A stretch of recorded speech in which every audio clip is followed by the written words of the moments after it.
Dude!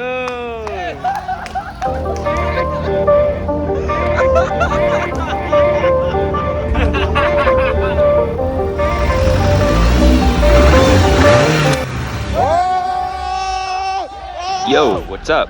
So today I'm actually going to take my M3 out for a spin.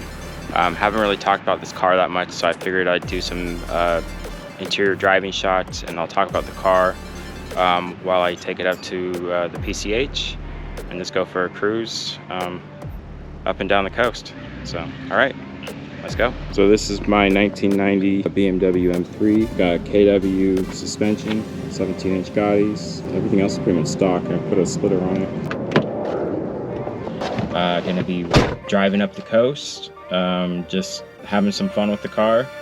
I basically built this car just to cruise around, take it to some track days, and yeah, so I'll talk about it some more as I'm driving, but let's head up the coast.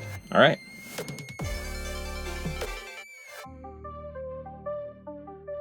A little bit about this car. It's a 1990 BMW M3. I picked it up last February, found a deal on OfferUp. I basically found it 3 minutes after it got posted. I was there within an hour of it being posted. Basically wasn't registered on the road for 8 years. And he said he just did a rebuild on it, wasn't sure why it wasn't running. So I was like, sweet, well everything's intact. So I went ahead and picked up the car, took it back to the shop. At the time I was working at a shop, so it was easy for me to take it there and just kind of go through the car, figure it out. Within 2 hours, we basically figured out it was a fuel pump issue. Put in a new fuel pump. It started to run, but then it kept blowing out the oil coolant thermostat, which I actually have video of. So if you guys want to see that, here it is.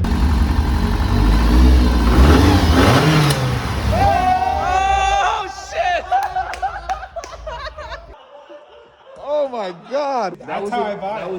Look at that right there. The mark down here. Look, dude, your car got COVID. Let's see here. Then after that, I got the car to my house.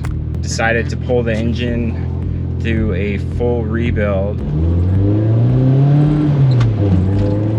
and just go through it.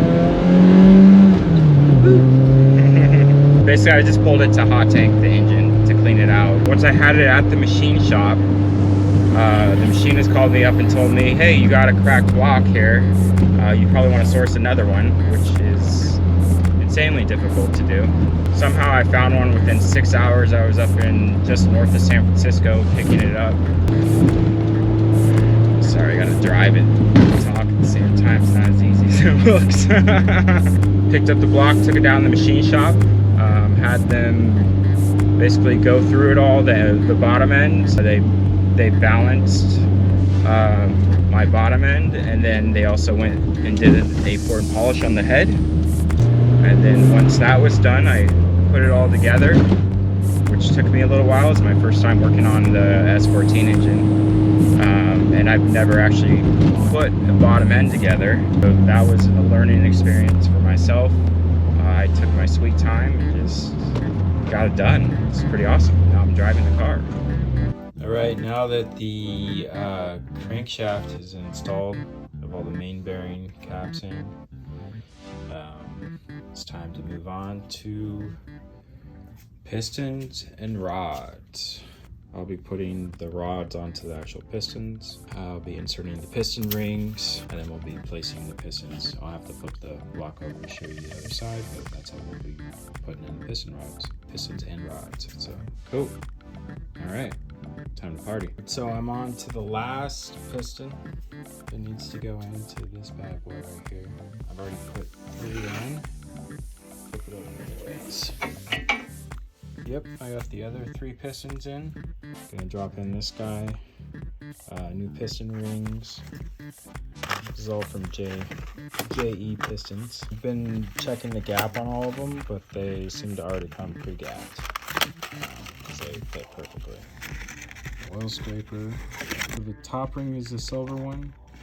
Bottom one is the like grayish metallic one. They both have N200 on them.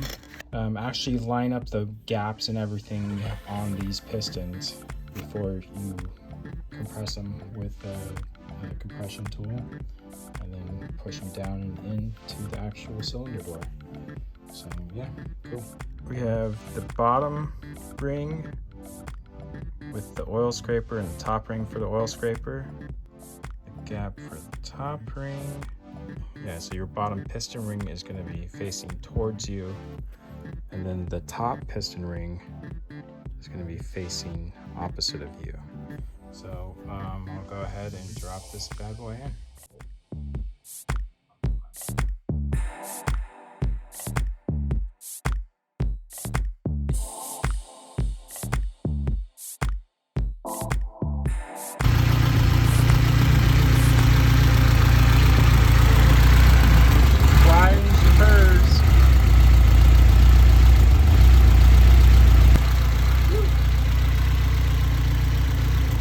What else did I do? I put in a new clutch. I put in an FX100 Clutch Masters clutch and lightweight flywheel.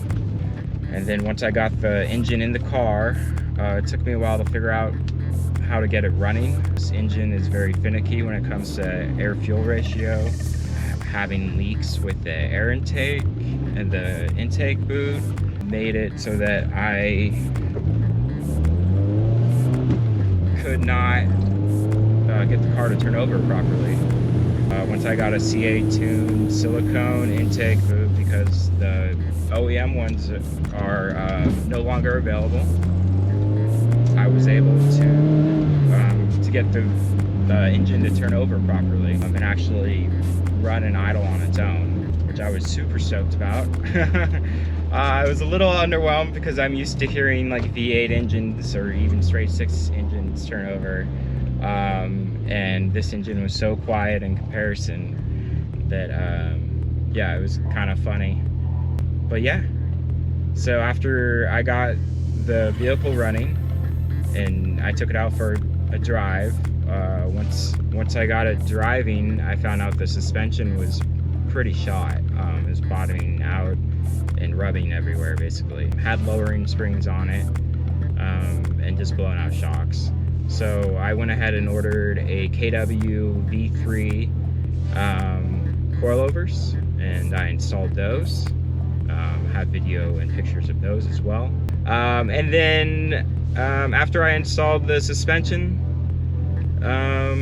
what did I end up doing? I ended up pulling the front bumper off, and I installed a Evo under tray, and then I put on the Garagistic front splitter, and that's how the car sits today. So oh yeah, I almost forgot, I put on the Gaudis, the 3-piece Gaudis I picked up from a friend of mine, and it's funny because they were on another friend's car before that, so we've been kind of just passing them around.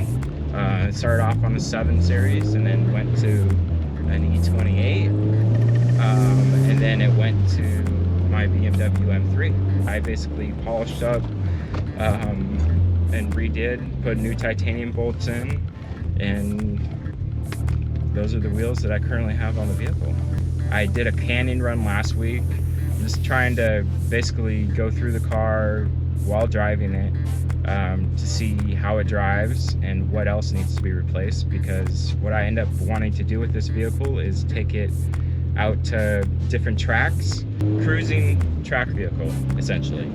So cruise on the weekends, go to some events and stuff, and then also take it to the track, have some fun with it, drive it the way it's supposed to be. The S14 really likes to be driven, which is awesome. I love this engine actually. It's different than an E30 with a straight 6 in it. It's about as fast, or probably a little bit quicker than my my M20 that's built out in my M-Tech car. It's just fun to drive. It's very well balanced, very well planted. It's a little bit wider, and it drives really nice for, dude, it's a 1990s sports car essentially. So BMW did a really good job building these, and now I get to enjoy one. This is awesome. All right, well, I made it up to what's it called, the northern part of Malibu. As you can see right behind me, the Malibu sign is right there. Yeah, so made it up here safely. The car is looking great, performing well.